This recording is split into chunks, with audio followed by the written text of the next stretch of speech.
15, diz assim: depois de terem comido, Jesus pergunta: Simão, filho de João, você me ama mais do que estes outros me amam?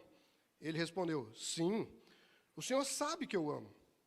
Jesus lhe disse: apacente os meus cordeiros. Jesus perguntou pela segunda vez: Simão, filho de João, você me ama? Ele respondeu: sim, o Senhor sabe que eu amo. Jesus lhe disse: pastorei as minhas ovelhas. Pela terceira vez, Jesus lhe perguntou: Simão, filho de João, você me ama? Pedro ficou triste por Jesus ter perguntado pela terceira vez: você me ama? E respondeu: o Senhor sabe de todas as coisas, sabe que eu amo. E Jesus lhe disse: apacenta as minhas ovelhas. Amém? Pode tomar o seu assento.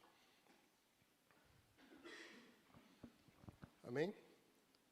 Meus irmãos, eu não sei você, mas eu fui muito edificado ao longo dessa semana com as mensagens ministradas, né?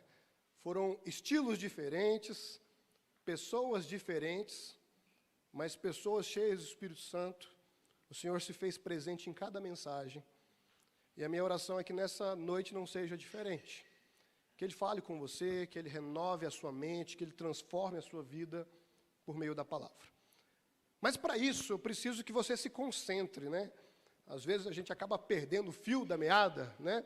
Eu queria que você se concentrasse em cada detalhe, porque talvez é nos detalhes que Deus vai falar ao seu coração algo que você está aguardando. Às vezes é uma resposta que você tem pedido, às vezes é uma oração que você tem feito já há um bom tempo e Deus pode sim te responder durante essa mensagem. Você crê nisso? Amém? Então fica ligado aí, tá bom? Amém? Glória a Deus. Então vamos lá. Irmãos, o cenário pós-ressurreição de Jesus talvez não deva ter sido fácil de compreender, principalmente por parte dos discípulos. Durante o seu ministério, Jesus falava de um reino vindouro. Ele falava de estabelecer um reino, certo? E então, né, havia uma expectativa, de forma geral, né, sobre esse reino. Quando os judeus imaginavam o Messias, eles tinham em mente um rei, alguém que fosse tirar eles do domínio romano, por exemplo. Alguém que fosse estabelecer o reinado de Israel, talvez como fora no tempo de Davi, de Salomão, certo? Então, quando Jesus se manifesta, eles compreendem que Jesus é o Messias, a expectativa pelo domínio aflorava. Tanto é que no livro de Atos, no capítulo 1, versículo 6, a gente vê assim, ó: então os que estavam reunidos com Jesus e perguntaram: será esse o tempo que o Senhor irá restaurar o reino de Israel? Aqui é como se os discípulos, os seguidores de Jesus, estivessem dizendo assim: olha só, Jesus, o Senhor já veio, a gente viu os milagres, a gente viu os sinais, a gente viu o Senhor morrer, a gente viu que o Senhor ressuscitou. Então, é agora que o jogo vira? É agora que Israel vai ser a poderosa Israel? É agora que a gente vai deixar de ser dominada por Roma? É agora que tudo vai mudar? É agora que as coisas vão acontecer? Jesus, então, em outras palavras, ele diz: ó, vocês ainda não entenderam não, mas vocês vão entender. Quando eu for embora, vocês vão entender. Ir embora? Mas como assim? O senhor acabou de ressuscitar? O senhor ainda está muito jovem? Como assim ir embora? O texto que a gente está refletindo, capítulo 21 do Evangelho escrito por João, é um episódio bem nesse período entre a ressurreição e a ascensão de Jesus aos céus, certo? É um período curioso. É um período que muitos de nós gostaríamos de ter vindo, concorda comigo? Às vezes eu queria ser uma mosquinha para ver o que estava acontecendo. Eu queria estar lá, né? Então, enfim, é o período em que os discípulos estão tentando entender o que está acontecendo.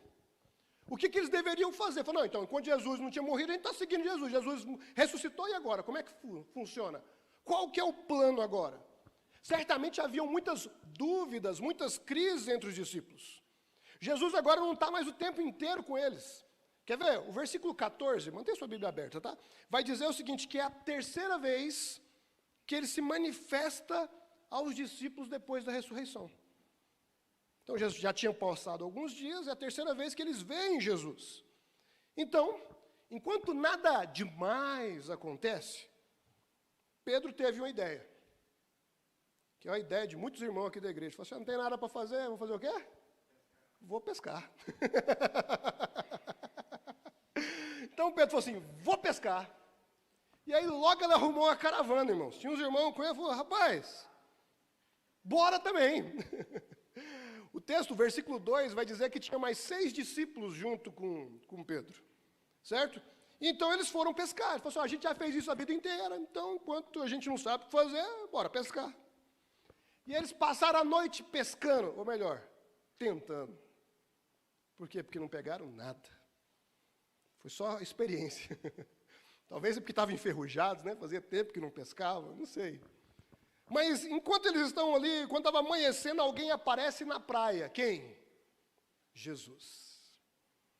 E assim como na ocasião em que Jesus andava com os discípulos a caminho de Emaús, o pessoal não reconheceu ele, certo? De cara não.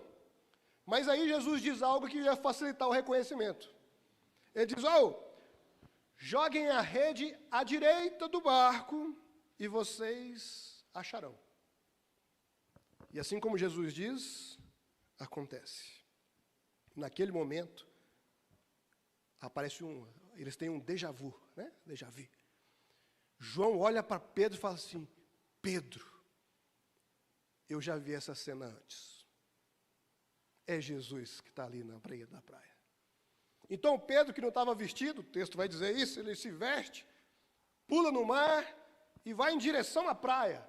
E os discípulos vão trazendo o barquinho que estava perto da praia, até a praia cheio de peixe. E, como eu já disse agora há pouco, o rosto de Jesus parece que estava diferente, que o pessoal não tinha certeza, assim, Jesus.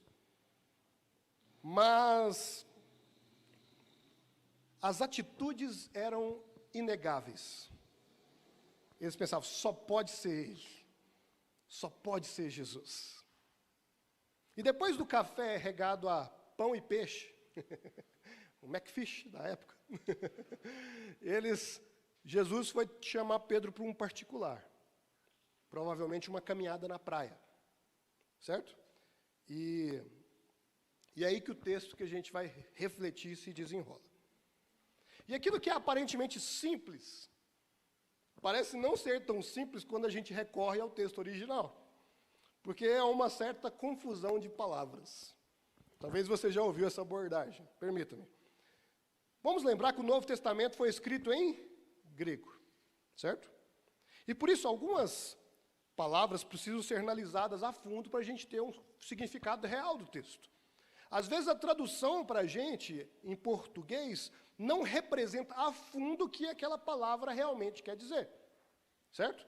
Aqui na igreja nós somos privilegiados, nós temos um professor de grego aqui na igreja, Pastor Paulo. Então, quando o bicho pega, a gente, Pastor Paulo, e aí, como é que é o original disso aqui? Mas vamos lá. A palavra amor, por exemplo, existem pelo menos 3 palavras no Novo Testamento em grego que foram traduzidas para amor. E nesse texto aqui, tem 2 delas, certo? As 2 palavras que estão nesse texto é filéu e ágape. Então, vamos aprender grego hoje? Fala assim, filéu, ágape. Mais uma vez, filéu, ágape. Está vendo? Você já sabe 2 palavras gregas novas. Ou talvez revisou algumas que você já sabia, certo? A palavra ágape aborda o amor sacrificial. O amor que se doa, o amor que renuncia. Esse é o amor de Deus por nós. Ele ofereceu o seu próprio Filho. Esse é o amor de Jesus por nós. Ele se deu, certo? Esse é o amor que o Senhor espera, por exemplo, dos maridos. Né? Lembra lá que está escrito em Efésios capítulo 5? Vós, maridos, amem as suas esposas como Cristo amou a igreja.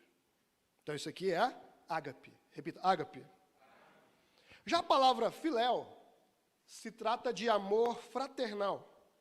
Um amor que se tem por familiares, por amigos, não tão próximos. Eu diria que é uma grande consideração Um termo que eu acho interessante, que eu já usei aqui, é o termo amor da tia Maria. Quer ver? Você ama a tia Maria? Eu amo a tia Maria. Mas você morreria por ela? Eu acho que não. O que é isso aqui? Esse é filéu. Beleza? Pois bem, na conversa de Jesus e Pedro, quando Jesus pergunta, Pedro, ou Simão, que é a mesma pessoa, tu me amas? Ele está usando, nas duas primeiras perguntas, a palavra ágape. Mas quando Pedro responde, ele está usando a palavra filéu. Era como se Jesus dissesse, Pedro, você me ama? Aí Pedro dizia, eu gosto de você. Você é o meu considerado. Mais ou menos isso. Até que na última pergunta, Jesus pergunta, Pedro, você gosta de mim? Você me considera? Aí Pedro se entristece, é isso mesmo, eu gosto do Senhor. Eu te considero. Mas eu preciso fazer uma menção importante. Enquanto eu estava pesquisando esse texto, estudando ele um pouco mais a fundo, me lembrei de algo muito importante. Provavelmente, a conversa de Jesus e Pedro não foi em grego, foi em aramaico. Então, a gente não pode ficar fazendo teologia em cima das duas palavras aqui, como se essas palavras fossem a coisa mais importante do texto. Pastor, o que o senhor está dizendo? Porque talvez, né, o termo utilizado no aramaico, na pergunta e na resposta foi o mesmo, igual é em português. Então, vamos lá. A distinção das palavras aqui não é a coisa mais importante do texto. Amém? Então, o que é, pastor? Qual que é a parte mais importante do texto? É o que acontece e o que deve acontecer com quem ama Jesus. É sobre isso que eu quero decorrer durante essa mensagem. A parte importante do texto não são as palavras utilizadas por João, que foi quem escreveu, a referir-se sobre o amor de Pedro para com Jesus. Mas o que Jesus está proporcionando a Pedro, que é o quê? Restauração e comissionamento. Amém? Vocês estão conseguindo acompanhar? Amém? Vamos lá? Então, objetivando entender a situação, a gente precisa refletir sobre algo muito importante. Por que essa conversa sobre amor está acontecendo? Porque Jesus queria restaurar o seu relacionamento com Pedro, após ele tê-lo negado 3 vezes por ocasião da sua prisão. Ok? O pastor Hernandes Dias Lopes gosta de dizer o seguinte, que quando quando Pedro negou Jesus, cada negativa de Pedro foi um gol do adversário. Então, nessa conversa aqui, Pedro já está perdendo o jogo de 3-0. E então, quando Jesus, você me ama? E o Pedro responde, sim, gol do Pedro. Você me ama? Eu amo, 3-2. Você me ama? Eu, 3-3. Aí quando Jesus diz, então me segue, aí 4-3, virou o jogo, Pedro agora está em vantagem, amém? Essa é a maneira mais fácil de entender. Outro sim, é necessário pensar como Pedro começou a perder o jogo, pois a gente perfeitamente pode ter passado por situação semelhante. Então, vamos ver em detalhes as perguntas feitas por Jesus. Amém? Vamos lá? Vamos para a primeira pergunta, no versículo 15. Ela tem um acréscimo. Ó, você me ama mais do que esses outros me amam? E por que Jesus está perguntando isso? Porque se você for olhar lá em João 13:37, por exemplo, Pedro vai dizer assim, Senhor, por que eu não posso te seguir agora? Eu darei a minha vida pelo Senhor. Foi bem depois disso que Jesus falou, você não sabe nem o que você está falando. Ainda hoje você vai me negar 3 vezes. Mateus traz o registro dessa conversa de uma forma ainda mais enfática, mostrando a comparação que Pedro faz com os outros. Quer ver? Mateus 26:33 diz assim, ó, mas Pedro, tomando a palavra, disse a Jesus, ainda que o Senhor venha a ser um tropeço para todos, nunca será para mim. Se garantia, né? Mas não foi bem o que aconteceu, não é mesmo? Então agora Jesus está colocando Pedro à prova. O tom da conversa de Jesus e Pedro é mais ou menos o seguinte: Pedro, você disse que ia morrer por mim. Você disse que se todo mundo me abandonasse, você não ia me abandonar. Mas a gente sabe o que aconteceu depois, não sabe, Pedro?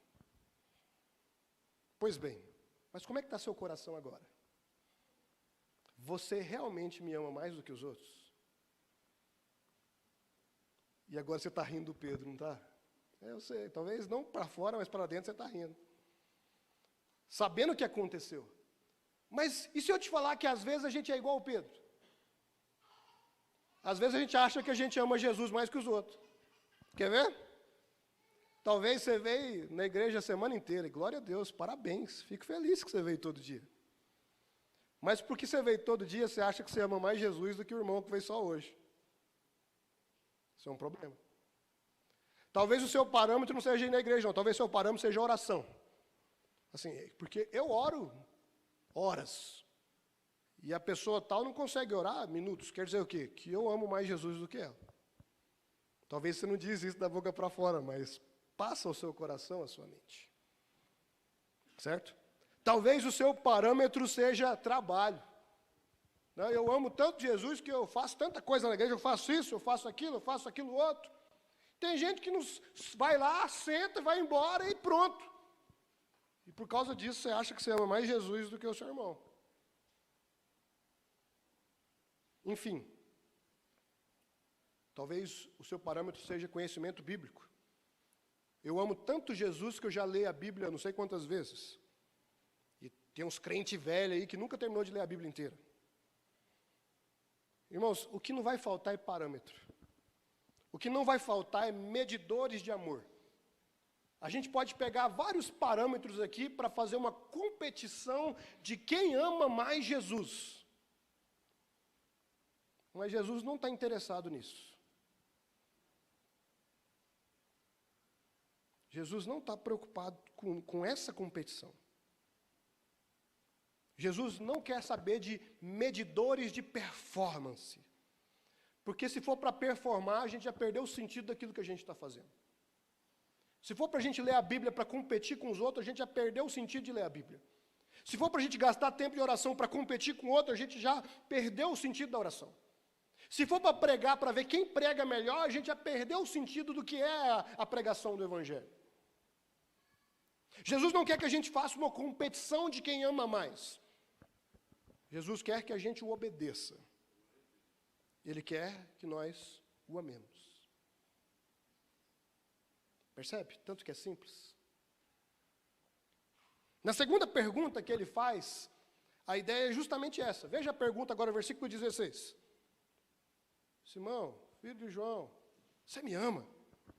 Simples, direto. Agora é como se Jesus tivesse dito, esquece os outros agora. Eu e você e eu. Você me ama? Já pensou se você estivesse olhando no olho de Jesus agora? E ele te perguntasse, você me ama? Você já tentou fazer uma criança dizer se ela ama mais o papai ou a mamãe? Hoje o pessoal até faz isso com cachorro, né? Põe um cachorro e sai cada um correndo para um lado para ver quem que o cachorro vai atrás. Tem gente que faz isso com criança, né? Para ver para que lado a criança vai correr. Se a criança for bem pequena, irmãos, a gente perdeu. Por quê? Porque elas vão pensar em benefícios. E os benefícios da mãe são muito maiores que o do pai. A mãe está mais perto, não dá para nós competir. Mas vai chegando um momento que a criança vai ficando esperta. E aí quando alguém pergunta, você ama mais o papai ou a mamãe? Eu amo os dois. Aí ela aprende até o discurso, porque é diferente. Não é assim? Já viu? Que a criança mais espertinha, ela já pega no ar. Então, é um amor diferente. O amor do papai, o amor da mamãe é diferente. Da mesma forma, um pai também não deve nem vai fazer distinção dos filhos. Ele deve amar os dois iguais. Ou 3, ou 4, não importa quantos filhos você tem. A Bíblia diz que quando tem preferido dá problema, você sabe disso.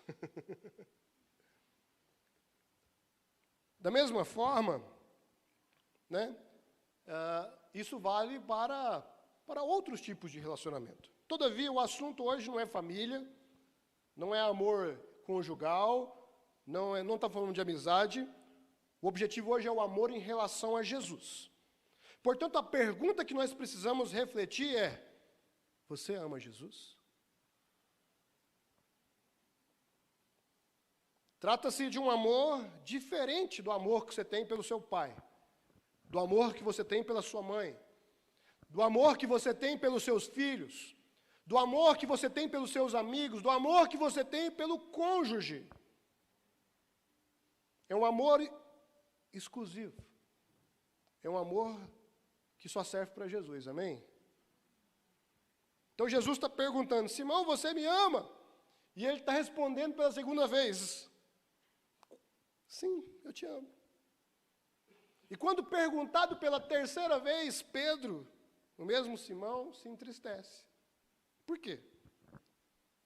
Porque apesar de ele estar dizendo que amava Jesus, talvez pensasse que na oportunidade que ele teve de provar esse amor, ele falhou. Sabe, a gente diz que a gente ama Jesus, e ele tem nos dado a oportunidade de provar esse amor. Uma das formas que ele nos dá a oportunidade é de nós nos reconhecermos como quem ama Jesus. De nós não termos vergonha de dizer: eu amo Jesus, eu sirvo Jesus, Ele é tudo da minha vida.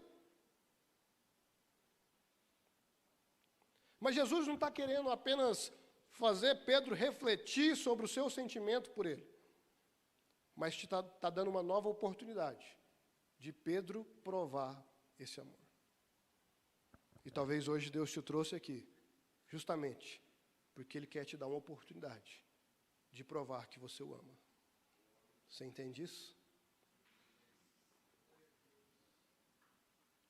Então vamos analisar agora as réplicas de Jesus, em detrimento às respostas de Pedro. Porque há algumas variaçõezinhas aí, você já deve ter percebido. No versículo 15 ele diz: apacenta os meus cordeiros. No versículo 16 ele diz: pastorei as minhas ovelhas. E no versículo 17 ele vai dizer: apacente as minhas ovelhas. A primeira coisa que eu preciso dizer aqui é que não, tá? Jesus não está transformando Pedro no fundador da religião cristã. Tá bom? Pedro não é o 01, beleza? A ideia não é 7. Nós temos novamente a palavra apacente, né? E há um reforço nas palavras as minhas ovelhas. Isso é, Pedro está dizendo assim: Pedro, cuida dessas ovelhas aí de alguém. É isso que Jesus está dizendo? Não. Jesus está dizendo: cuida das ovelhas que eu te dei. É isso que Jesus está dizendo? Jesus está dizendo o quê? Cuide das minhas ovelhas. As ovelhas são de Jesus. Isso aqui precisa ficar bem claro. Irmãos, eu sei que isso às vezes é uma questão, é só uma forma de se referir, mas às vezes eu fico meio incomodado quando alguém fala assim: olha lá a sua ovelha. Eu falei: não, não é minha não. E não é porque eu estou negando vocês não, tá? Mas é porque eu entendo que vocês não são minhas ovelhas.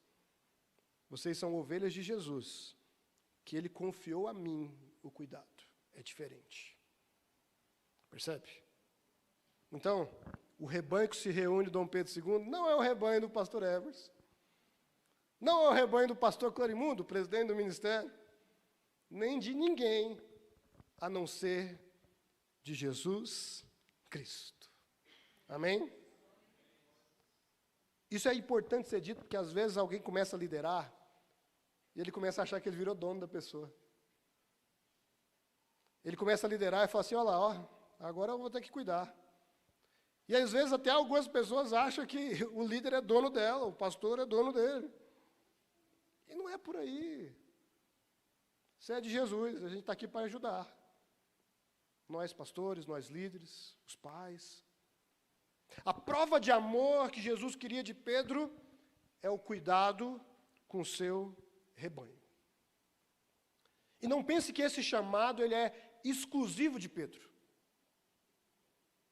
Veja, por exemplo, o que o apóstolo Paulo vai dizer lá em Atos, capítulo 20, versículo 28. Vamos lá, Isaac, ajuda nós aí. Atos 20, 28.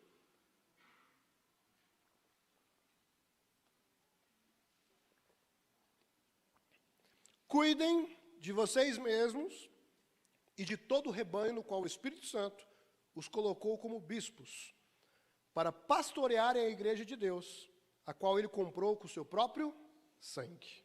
Vamos lá. Aqui Paulo está falando dos líderes da igreja de Éfeso, dos presbíteros. Ó, cuida do rebanho lá, que é de Jesus, mas ele deu autoridade a vocês, certo? Então, entenda uma coisa. Todo aquele a quem Deus deu alguma autoridade foi chamado para pastorear. Tanto é que os reis de Israel, algumas profecias tratam eles como pastores. Porque eles são líderes. O pastor Éder falou isso semana passada aqui. Então vamos lá. Agora você vai entender que eu não estava falando do pastor, quer ver? Se Deus te deu, viu, homem, se Deus te deu uma esposa, Deus te deu uma ovelha para você cuidar. Agora, esposa, não acha que você ficou sozinha nessa não, tá? Se você tem filho, tá? Agora, o papai e a mamãe, se você tem filhos, Deus te deu ovelhas do rebanho dele para você cuidar. Percebe? Agora, você que é obreiro, então, Deus confiou ovelhas do rebanho dele para você cuidar também. Não pense que isso aqui é responsabilidade só minha, tá bom? Vocês também foram chamados. Líderes, se Deus te deu autoridade, toda autoridade é instituída por Deus. Se Deus te constituiu líder de alguma coisa, Deus te deu parte do rebanho dele para você cuidar. Se você é um irmão mais velho, você tem alguma autoridade. Deus te deu parte do rebanho dele para você cuidar. Você está vendo que nós está tudo no mesmo barco? Você está vendo que a maioria de nós aqui, Deus chamou para a gente cuidar de alguém? Talvez você, pastor, eu não sou obreiro, eu não sou líder, eu não sou pastor, eu não sou pai, eu não sou marido. Deixa eu te falar, se você é o crente lá da sua casa, lá do seu trabalho, lá da sua escola, lá da sua faculdade, Deus está te comissionando a trazer ovelhas para o rebanho dele. E a prova de amor que Deus espera de mim e de você é o cuidado com as ovelhas dele. Amém? Se você está sentado perto do papai e da mamãe, fala assim, cuida bem de mim, viu?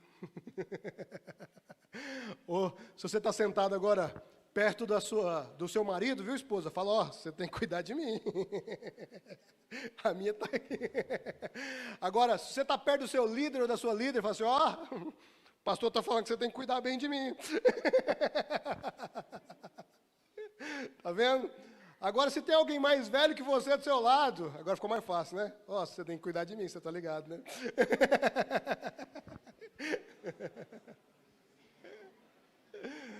É forte, Brasil. Você já entendeu, né, irmão? Amém? A questão é que muitas vezes a gente se perde. A gente acaba se preocupando com o chamado dos outros, do que pensar no nosso próprio chamado. Ainda hoje, tem muita gente preocupada demais com o que o próximo está fazendo em relação ao chamado dele. Eita, eu vou tocar nesse assunto agora.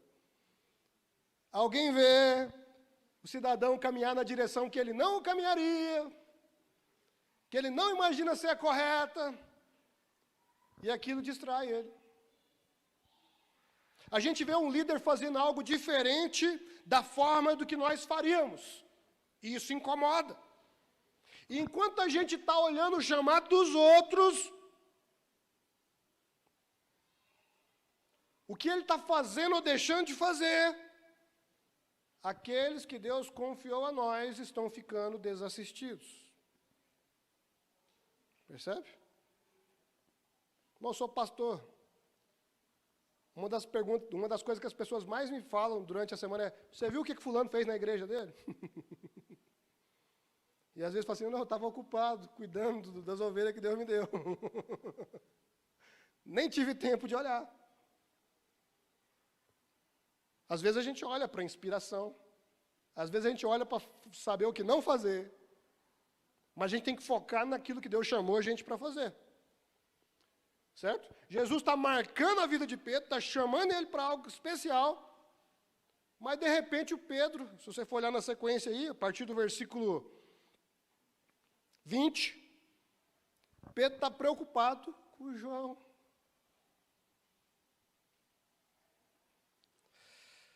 Sabe?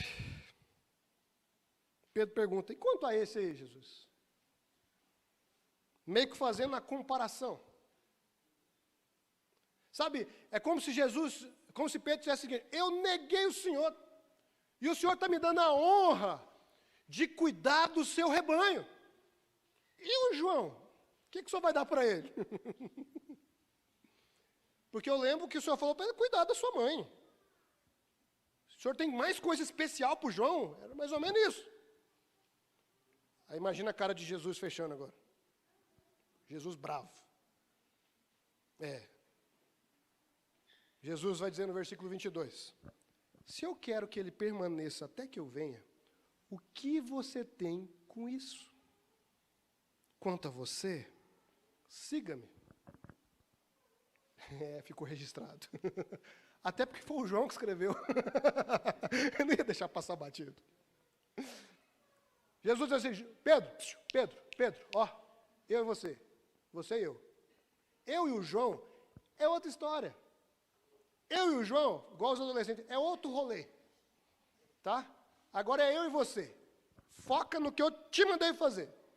O que o João vai fazer ou vai deixar de fazer, não cabe a você.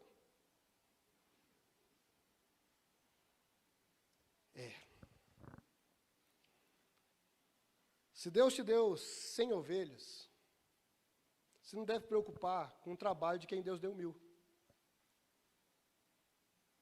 Se Deus te deu 2 filhos abençoados, oh glória, você não tem que preocupar com quem não tem filho, ou com quem Deus deu 10 filhos para cuidar.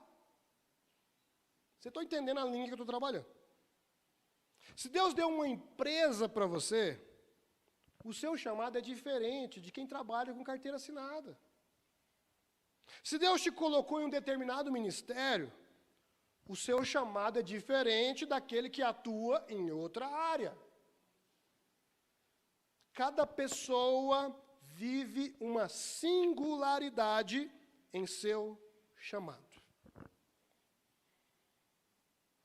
Agora a pergunta, você sabe qual parte do rebanho Deus te chamou para cuidar? A minha oração é que ninguém saia daqui em dúvida quanto a isso. A minha oração é que enquanto eu falo, o Senhor vai lembrando de pessoas aí na sua mente, no seu coração, daqueles que Deus confiou a você, daqueles que Deus te deu alguma autoridade para lidar. Sabe, porque o Senhor está nos comissionando a cuidar dos outros. E quando isso acontecer, não preocupa com o rebanho do outro, não. Não preocupa com o rebanho que o outro está cuidando, não. Preocupa com o rebanho que Deus te deu para cuidar. Amém, irmãos? A comparação nos priva de viver o que Deus tem para nós. Eu vou repetir. A comparação nos priva de viver o que Deus tem para nós.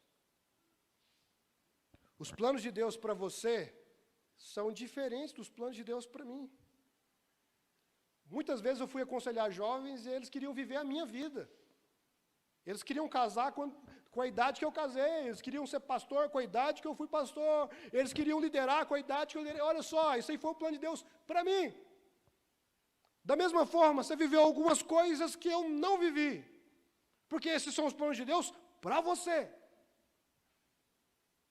Então não se compare, mas busque ter sensibilidade para saber o que Deus quer de você. Olha para a Bíblia e veja alguns exemplos. Já que a gente está falando da dupla, vamos falar de Pedro e João. No momento eles andaram junto com Jesus. Depois eles lideraram juntos. Foram líderes lá em Jerusalém. Mas depois as coisas, eles não viveram juntos a vida inteira. Há diferenças. Por exemplo, João foi provavelmente pastor em Éfeso, Pedro não. Pedro morreu no ano 67. João morreu no ano 103, há 36 anos de distância aí. João escreveu o Evangelho, que a gente está lendo aqui hoje, escreveu o Apocalipse, escreveu 3 epístolas. Pedro escreveu 2 epístolas, e há quem diga que ele mentoreou Marcos enquanto ele escrevia o Evangelho de Marcos. Então o que eu quero que você entenda é que ambos cumpriram a vontade de Deus. Cuidaram daqueles que Deus os comissionou a cuidar. E fizeram disso uma prova de amor a Jesus. Então vamos falar de nós de novo? Então a pergunta que o Senhor tem para mim e para você é: você me ama?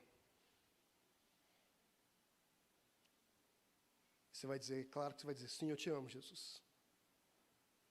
Então ele diz de novo, então cuida das minhas ovelhas. Das ovelhas que eu estou colocando ao seu redor. Então não precisa ir lá longe buscar, não. Eu estou te dando ovelhas. Eu estou te dando um rebanho para cuidar. E é isso que eu espero de você. É assim que você vai provar que me ama. É isso que Jesus está nos dizendo hoje. Então, antes de você querer mudar o mundo, muda a sua casa. Cuida da sua família. Antes de você querer ir às nações, cuida do pessoal lá do seu trabalho. Lá da sua faculdade, da sua escola. Antes de você querer fazer o extraordinário, sabe lá onde? Faz o ordinário. Ora por quem está ao seu redor. Se compadeça de quem está perto de você precisando de ajuda. Seja a resposta de oração na vida daqueles que te cercam. Amém? Vamos ficar de pé para a gente orar?